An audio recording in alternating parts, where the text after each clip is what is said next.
Hello friends, this is Drawing Lesson 7, Finding Visual Landmarks.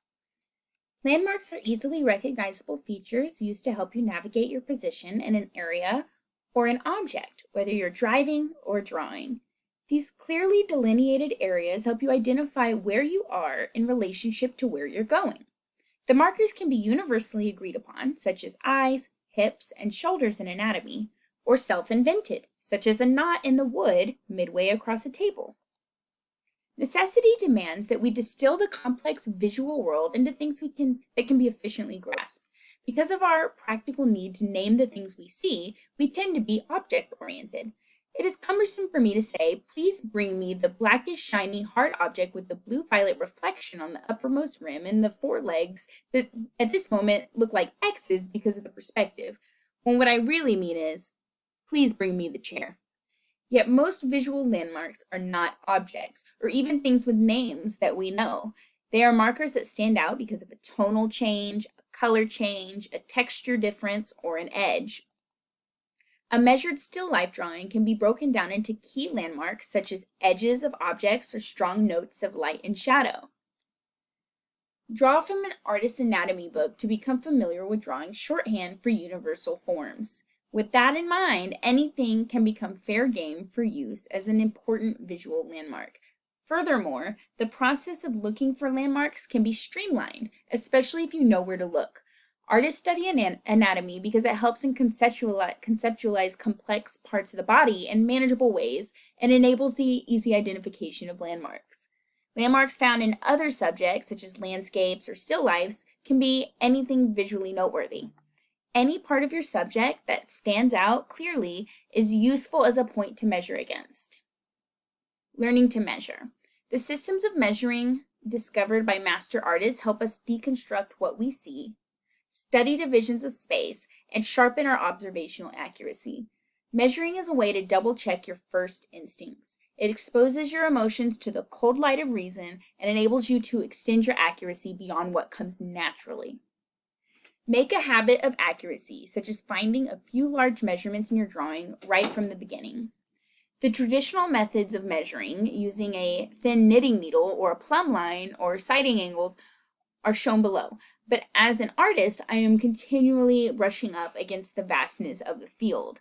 The artist is holding up the knitting needle, measuring and sighting the size of the sculpture's head. There's another deceptively simple method for measuring accurately. First, select a piece of paper big enough to cover your view of the object and fold it into quarters as illustrated. So if you're standing across the room from your subject, you would be able to put this paper in front of your face and it would cover it. You know what I'm talking about? Like when you close one of your eyes and you put your thumb up and you can cover the moon. Like that, okay? That's what you're doing with this piece of paper. You're going to hold it out in front of you and it should visually cover the subject that you're trying to draw. Then hold the paper so that it aligns with your view with the subject, matching the top and bottom points by moving the paper either closer to or further away. So you want the paper to line up with the top and bottom of your subject. Take note of where it breaks into fourths. Mark your drawing paper accordingly with the light lines that form the quarters you've observed, and then simply compare between the two as you work. Okay, so when you hold it up and the top of the paper meets the top of your subject and the bottom of the paper meets the bottom of your subject, so it's the exact same size visually, look and see where those folds are. Pay attention, like is it on the tip of the subject's nose? Is it on the shoulder, right? So you're going to want to remember that so that when you draw it, you can put the paper down next to your drawing and you can line up those things with those folds. Does that make sense? There are many helpful ways to measure. Good measuring depends on a reliable system of comparisons. Measuring with a knitting needle. Artists employ many self-correction methods. As procs that I use in my own studio involve the knitting needle or a skewer or pencil. The thinner and straighter the better. Hold your arm outstretched, elbow straight. Close one eye and place your thumb against the needle mark to off your unit of measure. Sorry. Place your thumb against your needle to mark off your unit of measure. Then while maintaining your body position and your measure on the needle, either rotate the needle to check for widths or move it vertically to check for heights. You're looking for such things as the halfway marker of an object or how many units high or wide something appears. For example, the distance from one shoulder to the other in a figure viewed straight on is typically about 2 head lengths. This technique can be especially useful for long horizontal subjects when it is difficult to guess accurately. Checking on how things align horizontally and vertically catches many hidden errors. As such, measurements can offer a solid beginning for your drawing, but they aren't foolproof. Many things can disrupt the accuracy of your measurements. If you inadvertently bend your arm or tip the needle away from you, your relationships will not be accurate. Not being stationary will also affect you. Your relationships will not be accurate. Not being stationary will also affect you, as will not being consistent with which eye you are using for the measuring. So stand still, keep your elbow locked straight and your needle at a 90-degree angle to your body. Be careful to stand far enough away from your subject. If you're too close, your ability to see relationships across your whole subject will be limited. You don't want it right in front of you. A good rule of thumb is to stand back a distance of 3 times the height of your drawing. And finally, keep in mind that big measurements like the halfway point or quarters are safer bets than tiny ones like eye widths, which have a greater margin for error. One of the biggest dangers of measuring is that it gives the appearance of fact. A false self-confidence can make a student insist on keeping something that is obviously wrong because it measured correctly. Let the instincts of your eye trump any measuring you do. More often than not, if it looks wrong, it is wrong.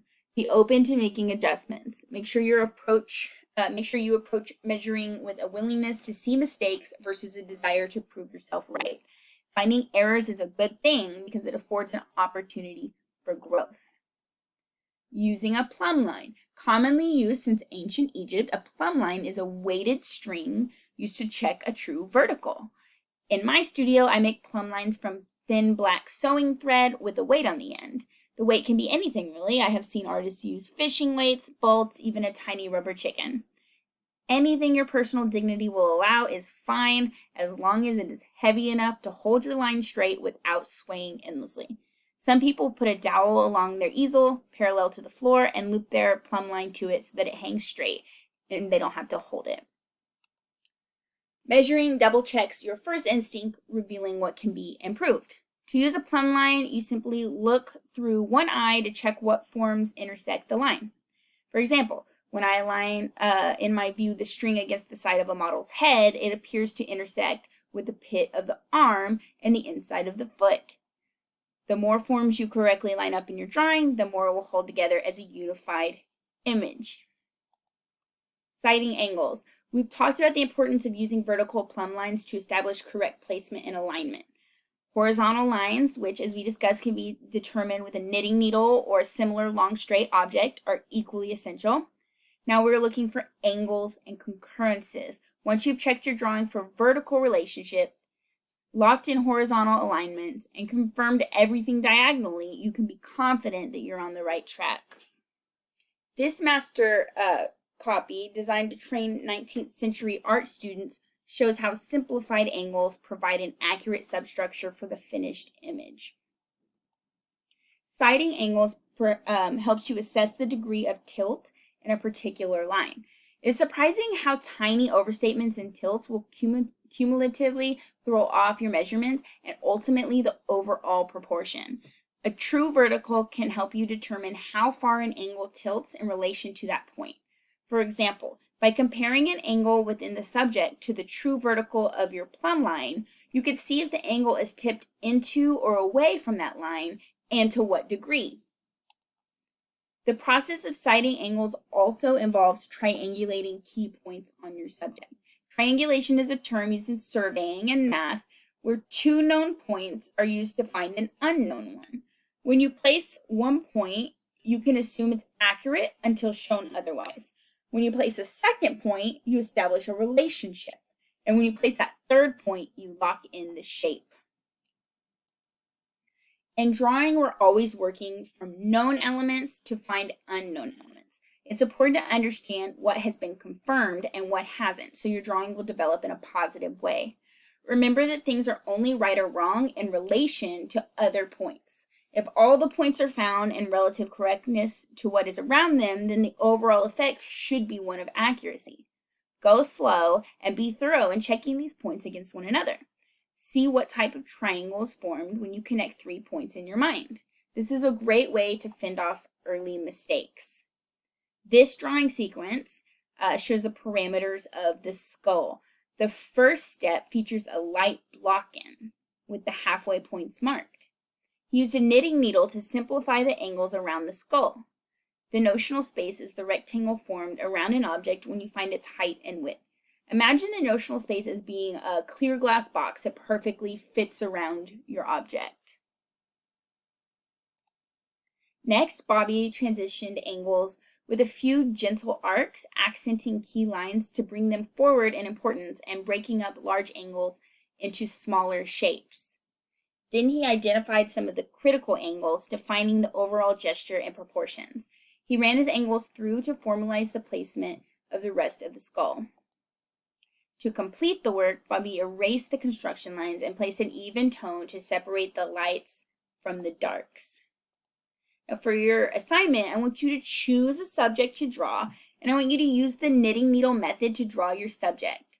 I'm actually going to give you a little bit more freedom. You can use you can use the plumb line, you can use the knitting needle, whatever one of these techniques that I showed you today, you can use one of those to draw your subject, okay? Make sure you're checking the proportions of your measurements, both horizontally and vertically, right? So let's say you're using a knitting needle and you say, okay, when I hold this up to the subject that's across the room, the knitting needle goes from the person, let's say it's a person's top of their head to their shoulder.